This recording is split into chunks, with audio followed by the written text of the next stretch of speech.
Welcome back to this 101 series where we talk about how to prepare to learn trading. And yes, this is exactly what we're doing here in these little introductionally educational sessions. It's preparing us and preparing you specifically as a student to properly and fully utilize the basic bootcamp education that you will continue to watch after these 101 how to prepare to learn trading sessions. So you just finished watching video 1 where we covered everything concerning setting the right expectations in trading. In this video today, we're going to continue and we're going to specifically talk on how do we practically learn to trade and what's the difference between learning to trade between, for example, learning like you might be used to in school. So let's pick up where we left off with the presentation and the slides and have an absolutely great time here together. I want to focus on how do we now learn trading and what's specific about learning trading. The first thing we're going to talk about is what I like to call the shiny coin syndrome. Now, the shiny coin syndrome is not necessarily unique to trading. It does happen in other skill sets, but it is very, very present within the trading community. And the shiny coin syndrome comes down to always thinking there is something better out there and getting distracted by something else than whatever it is you are doing at that specific moment. It kind of comes down to the saying, thinking that the grass is always greener on the other side of the fence. So, how does the shiny coin syndrome look within trading, right? Thinking that there's always a better coin. I hope you get the joke here, Bitcoin, right? Than, than the one you have.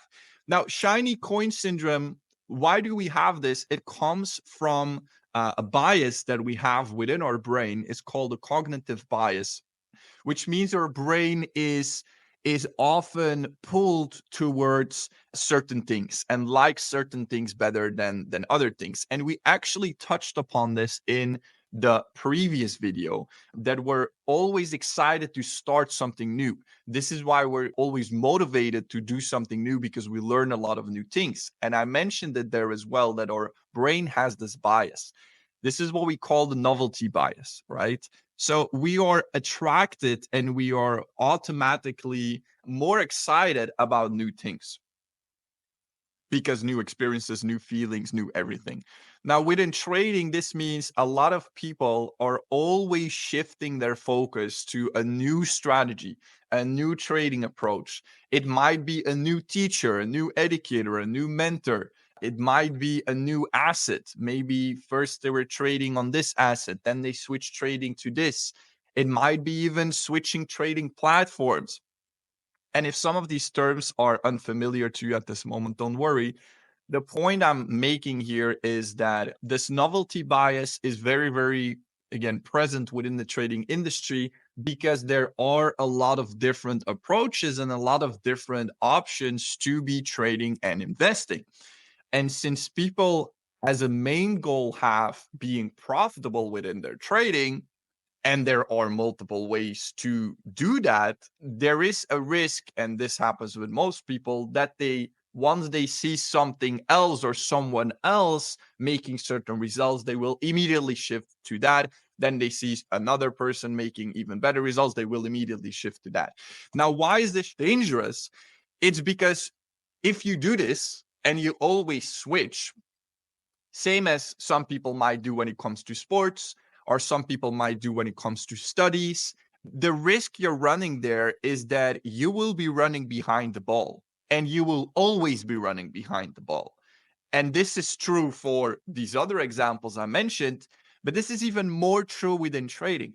And the reason, therefore, is that with trading, every single approach, every single strategy, every single way of trading has both good times and less good times. So, meaning that if you as a student see one tool or one strategy or one educator having really good results, those are the results from the last week because they share and show, hey, this is the results we had last week. So if you as a student then say, oh my God, I had great results, let me go there.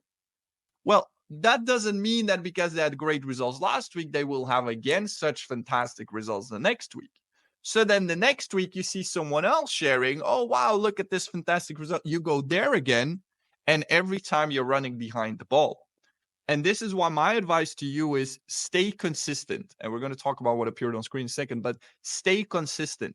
Stick with one thing because then you will catch both the good moments, but also maybe the less good moments, right? But you'll have the total picture and the total result. Second thing to mention here, and this is super important because this is to hopefully help you take some of that shiny coin syndrome urges away, is that more pips do not mean more profits. Now, I fully realize that this is a 101 series and I have not explained to you yet what a pip is. So don't worry too much about it. Just understand this. When you see certain results, numbers might be shared, but those numbers, specifically in this case pips, do not necessarily mean or represent better results or more profits, all right? In general, looking at numbers might give you a wrong image. It is the same with looking at someone's accuracy. It's not necessarily because someone has a better accuracy that they make more profits. Same with the risk reward ratio. It's not necessarily because they have a better risk reward ratio that they make more profits. So, without diving too deep here and talking too many terms that we have not covered up until this moment, the main message you got to understand here is a bigger number does not always mean it's an actually better result. And as you will go through the basic series, we'll talk more about risk management, risk reward, pips, and what it actually means and how you can actually check what is a good result and what is a less good result. But just know for now, as a new student, getting ready to learn trading, a bigger number somewhere on a flyer or someone online promoting a huge number doesn't one always mean necessarily a better result. And secondly, and this is just, being me, super transparent, be mature enough to realize not everyone is always telling the truth, sadly enough. So it's not because someone says they have certain results that they actually do have those results. All right. So again, don't get lost. Don't let the shiny coin syndrome take you. Stay consistent.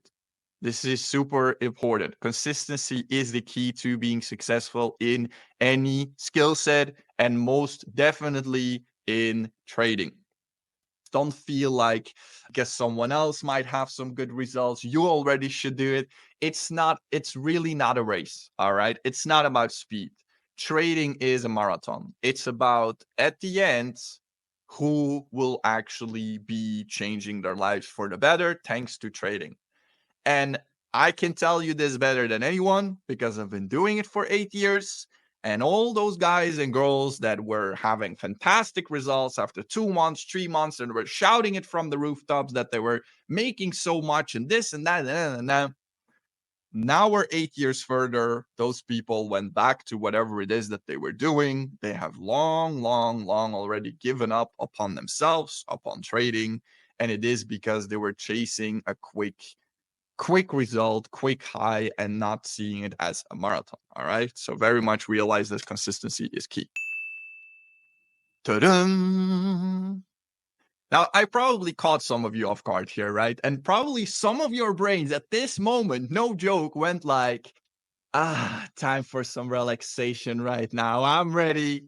I'm ready to watch a good Netflix movie or series right here. I got you, right? I got you. Now, we're talking about learning, right? Something extremely important when it comes to learning trading is to realize that learning trading is entirely different from learning school, from learning to pass an exam. Learning trading is very much about applying. All right. And this is where that consuming mindset versus producing mindset conflict or topic kicks in. When you just saw the Netflix logo pop up, your brain went in the consuming mindset mode. Maybe at this moment, you watching this video right now or in the consuming mindset mode. Very well possible. I want you to snap out of that and realize this is not how you will be successful in trading. To be successful in trading, you have to be in a producing mindset. Meaning, learning trading is not about you sitting here and binge watching the videos on my channel one after the other in 1 day or 2 days time to then be able to say, yes, I watched it all, I got it. You probably don't got it if you did that. It's also not about watching the video and memorizing things out of the top of your head to the point that if I would give you an exam, you could be able, due to memorizing it, put it back on a piece of paper. This is the type of learning you've done in school. This is not what we need within trading. Trading is a practical based skill. What does that mean? It means that you need to do two things. And this is why we're talking about this Trading 101, how to prepare to learn trading. You need to do two things. One, you need to make sure the information you learn right now in this video and in the basic bootcamp, you need to make sure you understand it. You don't need to memorize everything. I will teach you about the history of money. I will teach you about the history of trading. I don't need you to memorize all of that out of the top of your head and be able to write an essay about it for me. I'm not your teacher in school, all right? I need you to understand it. And anything you will learn right here on my channel and anything you learn about trading, make sure you understand it. Hence, because of this, it's a very good idea to take notes, because taking notes helps us to not only activate our visual memory, but also motorically to activate our memory, right? And then we can reread it in the future to make sure we truly grasp and understand it. But even more importantly, if you take notes, is mark up when you do not understand something, so you can then go and ask it either to me on one of the live sessions or in the comments or by contacting me or to anyone surrounding you that might have the answer to your question. So number one important thing when it comes to learning trading is make sure you understand what is being taught. Number two is to apply it. So you got to understand and then apply, because trading is a practice-based skill. It doesn't matter if you understand from a theoretical point from A to Z how and when to place a trade if you've never practically even placed the trade. And you would think, but Nick, that sounds ridiculous. Trust me, there have been many, if not the majority of the students exactly been like this. They're learning, but they're not applying.